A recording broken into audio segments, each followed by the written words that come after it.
Oops.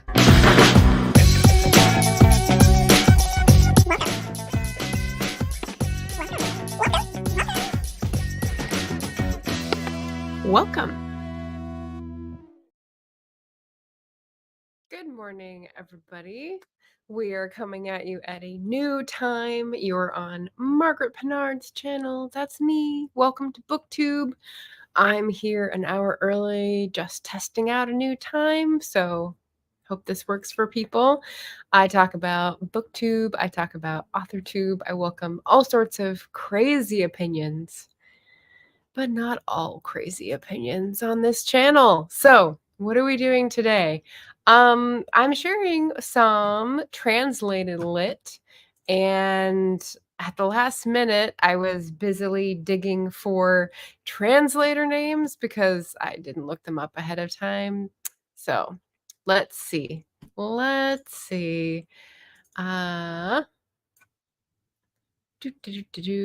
Wit. What is Wit Month?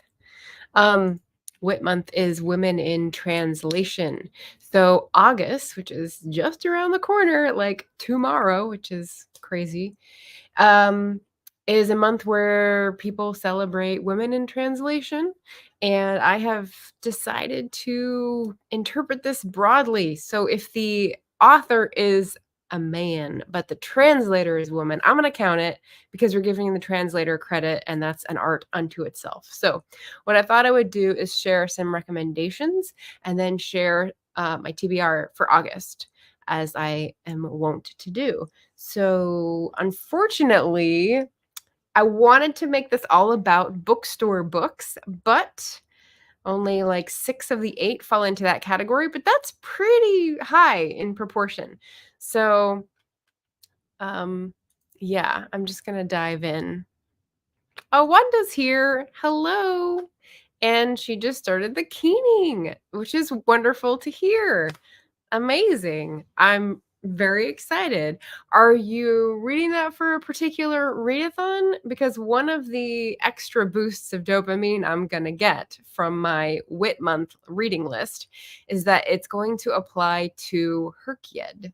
So normally I'll get like 1 book done for Women in Translation Month in August, but this time I am aiming for 4, which is very ambitious. But they fit into slots for Herkyed. So not only is it Wit Month, it's also Herkyed. So I feel like I'm getting extra juice out of these reading choices, which, I don't know, motivates me. Maybe that has no effect on you. And Mad World is here. Bonjour. And Katpa is here. Hola. I love the multi-languages coming in. Yes, because we're talking about books in translation. So here, first, we have our recommendations, and I can't believe I couldn't find this. I must have either loaned it out or given it away, which is crazy. But this is my first recommendation. If you are looking for something cozy, comforting, reflective, gentle, but also sort of like poke you to live your life better, this is a fiction book that will do all of that and a bag of chips. It's called Welcome to the Hunam Bookshop. And my friend Katya, who's just on the channel for our buddy read of Homegoing, has done several videos about translated fiction and has a much larger catalog, but we both agree this is a fantastic book. It's written by Hwang Bo-ryum, who is from South Korea, and it's translated by Shanna Tan. And I had both of those wonderful ladies on my channel last year when the book came out to talk about it, which is an amazing opportunity. So if you want to check that out, I'll put that in the cards after we close down, so you'll be able to see it tomorrow. But it's centered around a bookshop, which is lovely. It's basically a woman who is burnt out for several reasons in her old career and decides, you know what I'm going to do with my life? I'm going to start a bookshop. So she finds some space. She gives herself sort of a time budget, an energy budget, and then she just adjusts as she goes along.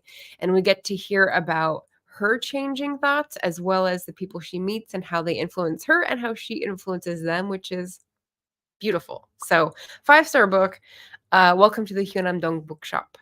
And this is a fictional neighborhood, but Katja was telling us on Sunday that there's a Yunnamdong, which is spelled like 2 letters different, sounds the same to me, and that is actual neighborhood in Seoul. So that's pretty cool. So that's that one. That's our first out the gate recommendation in case you haven't heard of it. I think it's a very easy score for like a good recommendation that most people would like. So there's that. Linda says, I wanted to read it and have ancestors in those areas. Aha, Northwest England and Scotland. So I'm real interested in the area. Well, that's wonderful. Several of the reviews that I've gotten for the Remnants series have been about people who imagined it was their antecedents, and they could sort of envision their family history unrolling like that because it is a tale of migration and family staying together and triumphing over a lot of social change, trying to tear them apart. So I hope that fits the bill for you. I appreciate your reading. Here's another lovely reader. Hello, Jim. Welcome. We're doing translated fiction, and I noticed on Jim's TBR for August, he had a Georgian book, which is not in translation, but it is a different language. So I think that gets extra points. I think that's extra good. So welcome. All right, second recommendation we have is another bookshop book, and another audiobook. So this is The Door-to-Door Bookstore by Karsten Henn, translated by Melody Shaw. And The Door-to-Door Bookstore is sort of like it's a few different trends coming together. It's an older man who is past retirement age, but he only finds his like meaning in life working at this bookstore. And he's, picture an elderly curmudgeon. He's in a city in Germany, and the times are changing. The bookstore owner that he had a great relationship with is in the hospital or the retirement home, and he's sort of living on borrowed time with this job because it's not really paying the bills and things are going to shift in a new direction. Enter a young girl who doesn't really fit in with her comrades and sees him walking around delivering books because that's one of his remaining specialties that he does. Customer service, delivering books to people's doors. And then she sort of horns in on his errand running and then starts questioning him. And the relationship between these two, again, affects the people that they visit and deliver books to. And they, in turn, influence the two main protagonists in just a really lovely way. And I would say the translation was, I mean, I don't speak German, so I can't compare it, but just having the way that the words fell on my ears in English and the audiobook was pretty magical. It was subtle, it was gentle, it was, I don't know, like I'm not a big kid protagonist person, but the way that they portrayed the characters and the mysteries of other customers' lives intertwining was just really beautiful. So I don't think this has been talked about as much as the Hunamdong Bookshop, but Door-to-Door Bookstore, another great translated book centering on a bookstore and the effects of books in our lives, which I loved, loved, loved. Let me put that down. And if you have any questions as I go through, make sure to pop them in the chat. I'm totally open to questions. Jim says the book I'm reading in Georgian was translated from Norwegian. Oh, that's right. That's right. It's The Family, 8 kids and a truck. Oh, you're right. So it's like double counting. That's amazing. Triple points. Triple points. Cat Paw says maybe I should try to read The Little Paris Bookshop by Nina George again, translated from German, since I have it on my Kindle. It has 4 stars on Amazon. I have actually read this book and I enjoyed it. I forgot it was from German. Nina George. Interesting. Which book? I'm reading like 7 or 8 books at once. So I'm trying to remember where I just read Georg. Anyway, someone was pronouncing their name in the German fashion. And it was something George. Anyway, yeah, I remember liking it. It just didn't make it into my, like, I think most people will love this, so I'm gonna give it in my recommendations video, but Bookshop, I love it. I love the way we're thinking. Leslie is here. Happy Wednesday, Leslie. Lovely to see you. All right, third recommendation. Let's hop on over. Third recommendation is, oh, okay. It's going to be The Great Passage, another audiobook. So, The Great Passage by Shion Miura is a Japanese book. It's translated by Juliet Winters Carpenter. And I read this. Did I read it or did I listen to it? I read this. This is an ebook for me. So I don't know about a narration on this one. So I got the wrong graphic. Oops. But The Great Passage, you can see it has words that are changed into paper art to make waves, which is a beautiful cover. Great Passage is about a struggling enterprise that is a publishing company, a big publishing company in Japan. And there's a small, tiny department that deals with dictionaries. And so someone in that department decides to be a hero and try to do a new edition of a dictionary, I believe. Is it encyclopedia? It might be encyclopedia.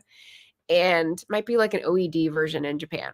Anyway, so they don't get a lot of money. They don't have a lot of people working on it, but the people who are working on it are very committed, very dedicated, and word nerds for sure. So we get a little bit of the word nerdery and a little bit of Japanese culture, and like a struggle to maintain the integrity of the book that's going to come out.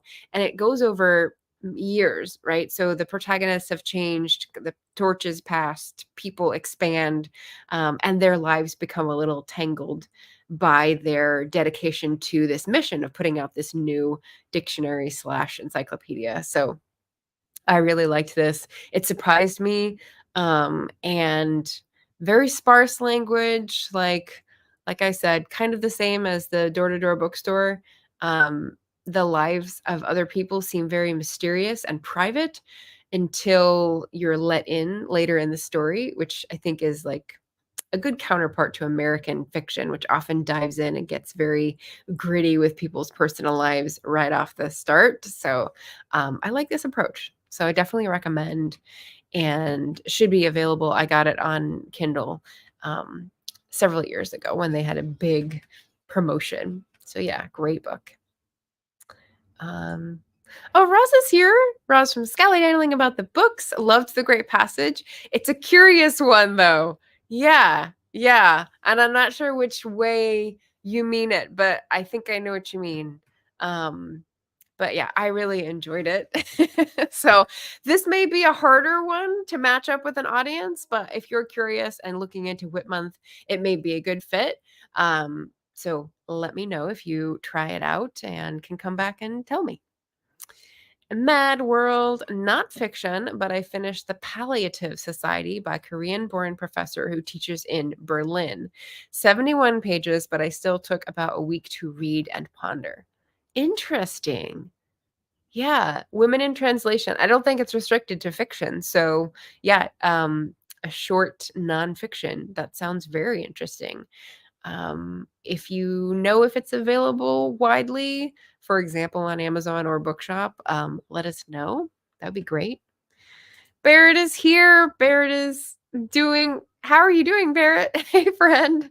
Lurking from the sofa. Excellent. Well, maybe we'll be getting you some new recommendations for August. I know you've got hot plans for August because I know I'm part of them. But we're doing some recommendations for women in translation. And once again, I'm using that broadly to mean women translators or women authors in another language, just to be inclusive and reach as many books and or people as possible. Wanda says, I've been enjoying quite a lot of Japanese authors.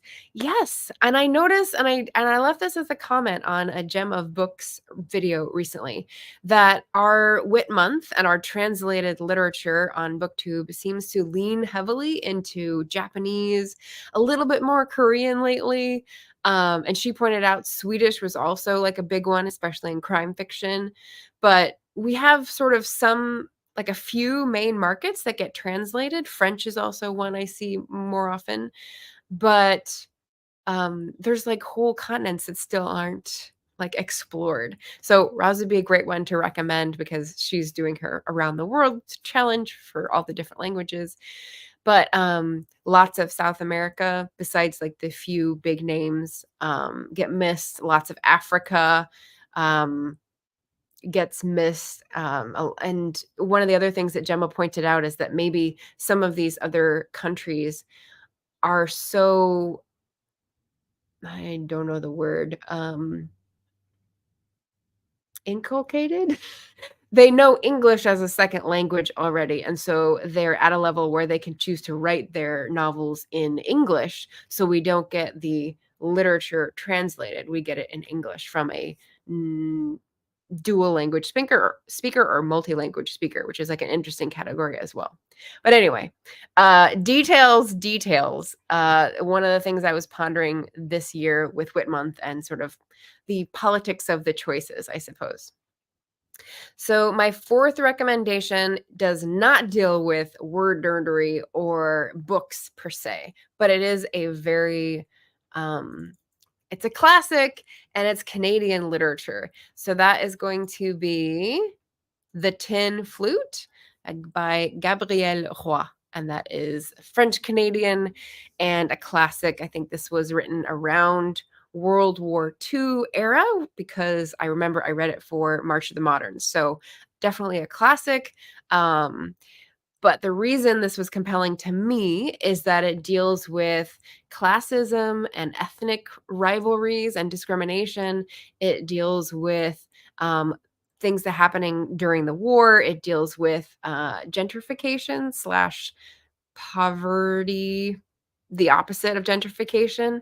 And I really enjoy a story that talks about ordinary people that are struggling to get by and how they reach out to their community, make bonds that will get them through, but also have to make really hard decisions and sometimes leave those behind.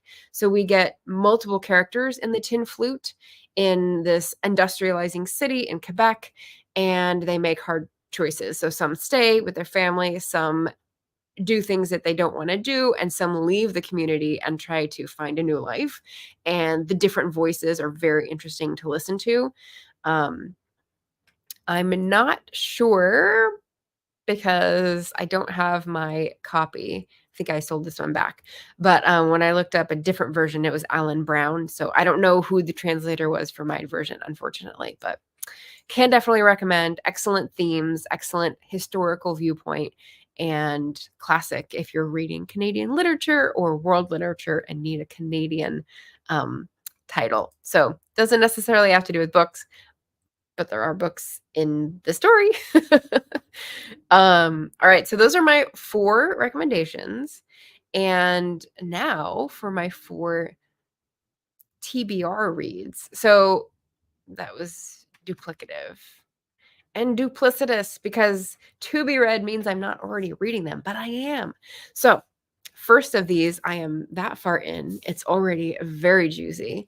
This book is a novel bookstore. So again, we're dealing with books featuring bookstores, which is lovely. It's by Laurence Cosset, and it's translated by Allison Anderson, I believe. Just to check, yes. And it has a lovely dedication. What did I see the dedication? Where is it? Up. Did I miss it? I guess I did. Maybe it's a different one. Okay. Oops. Okay, so I have started this book. I'm that much far in, and I am buddy reading it with Nicole of Noteworthy Fiction. So we both stumbled upon a used copy, and we sort of asked ourselves, uh-oh, there's a bunch of used copies already, and it's a new-ish book. It's not that new. It's from 2020, I think. My gosh. The beginning pages have French flaps, so it's making it hard to like turn. No, 2009. Translation 2010. Okay, so it's 10 years older than I thought.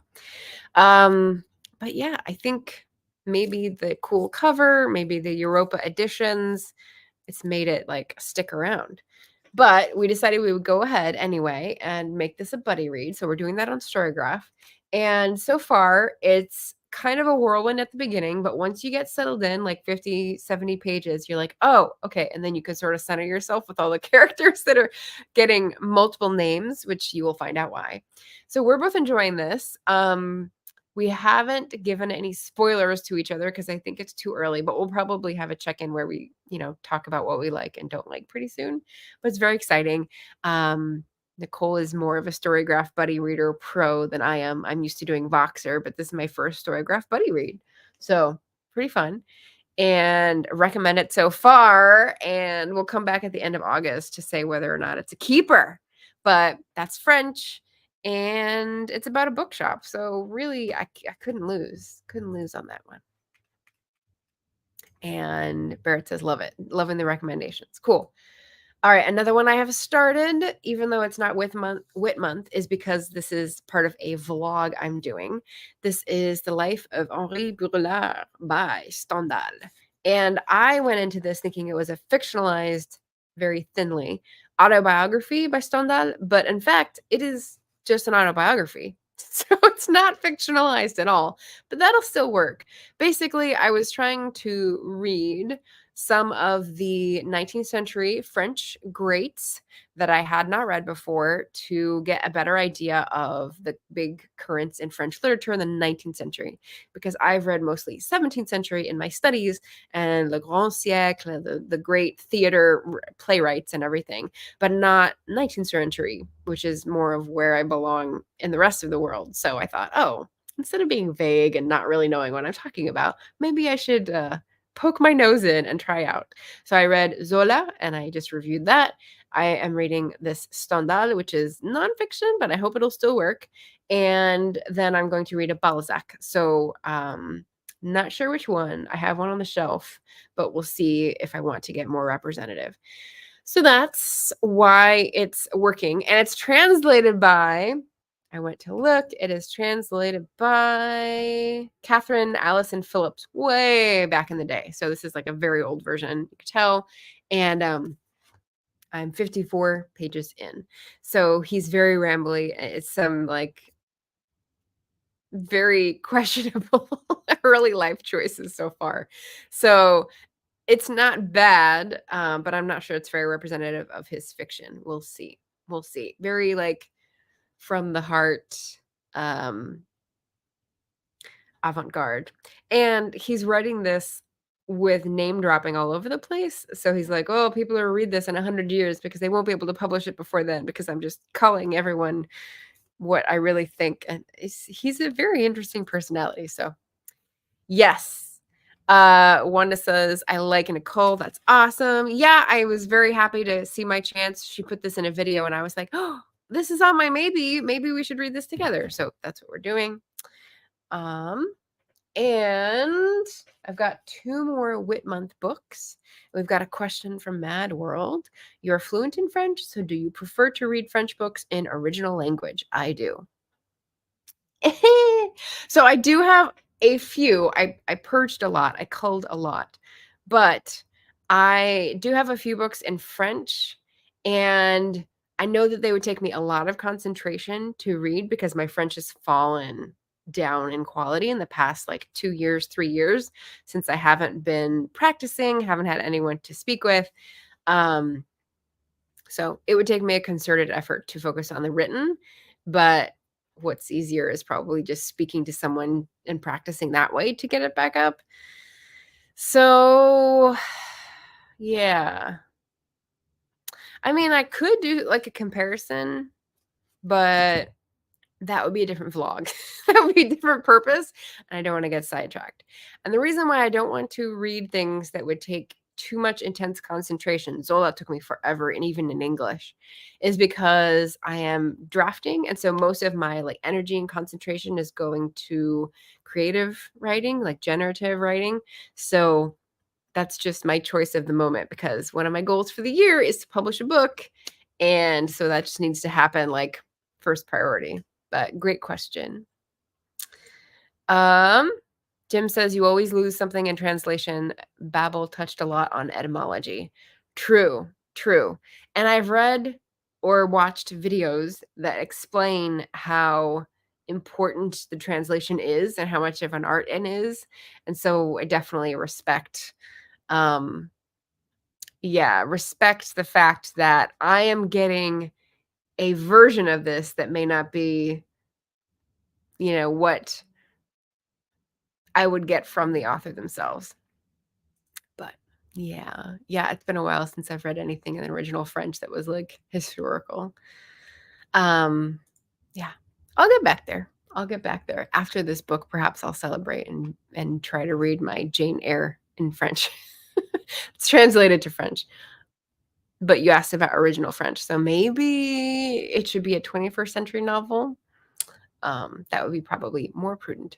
Okay, final 2 for Wit Month. I have not started these, but they're also Herkied Challenge books.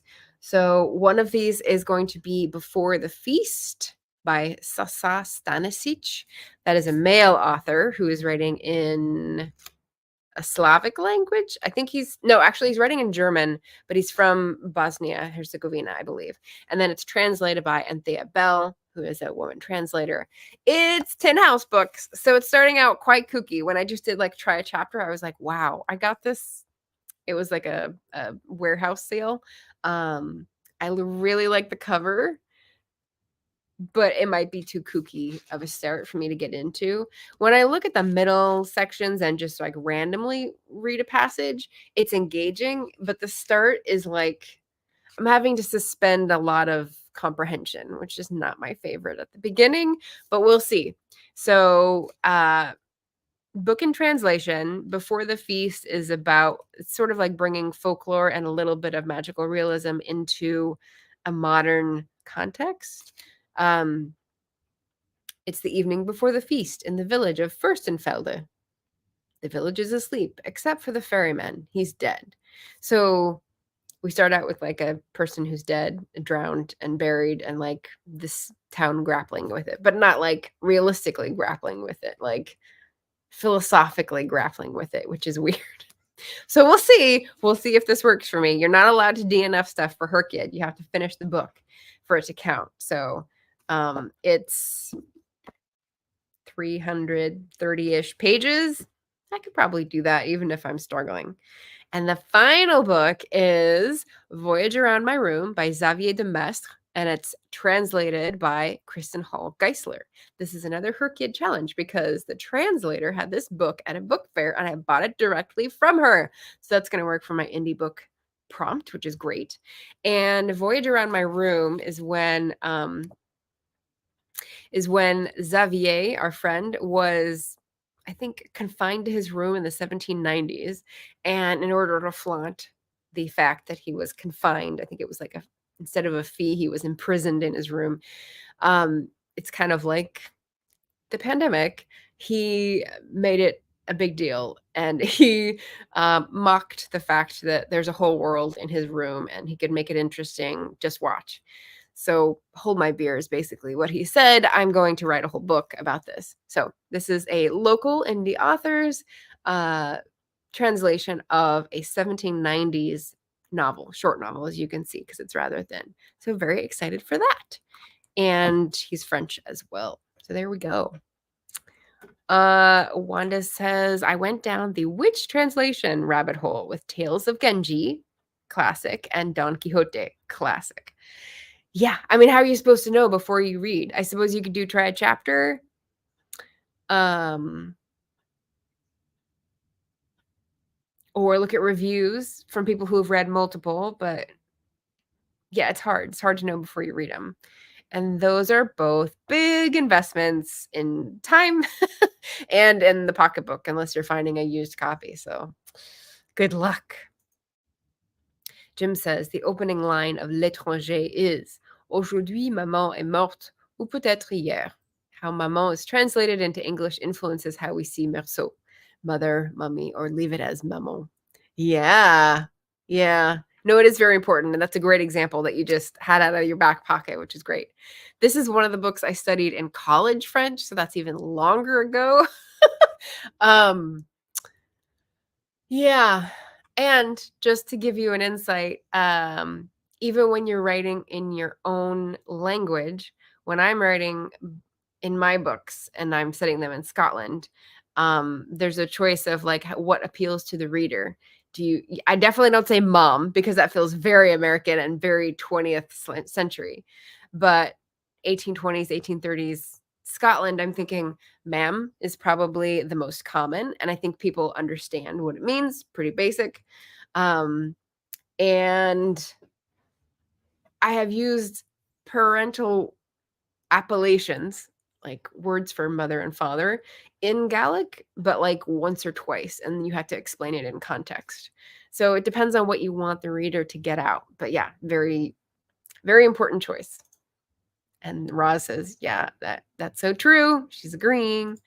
Mummy sounds wrong somehow, but mother is rather formal. Yes. Yes. So that is a deployment choice, I would say. And mummy would definitely sound wrong to an American English audience because we don't use that at all. So, yeah. Précisément. Yeah. So we've got lots of French and one German here in our TBR. So very French Wit Month this year. And for the recommendations, very Japanese and Korean with one French. So it's a good mix. But like I said, with that comment on Gemma's channel, it's interesting that we get certain markets that have access to our own home markets, like American publishing or UK publishing may be slightly different, but Gemma seemed to get a similar vibe. I don't like the super gritty crime, so I wouldn't be picking up the Swedish, but I know those are popular as well. So yeah, so I guess it's like specialty. There are some specialty presses that will find, especially South American books or African books in translation. So yeah, and like Southeast Asian isn't very well represented. I got a few. I did just pick up a Singapore translation, which seems really cool on my latest trip. So yeah, very exciting to just see outside your own country. And that I think is one of the goals of Women in Translation. Translated literature in general, great to see outside your country, get a different point of view. But then Women in Translation in particular is just a marginalized group of authors / translators. So interesting to look into. Ah, okay. And Madworld says so many local dialects too. I'm French Canadian, but from Northern Ontario, which I think is just outside and above Quebec. Yeah.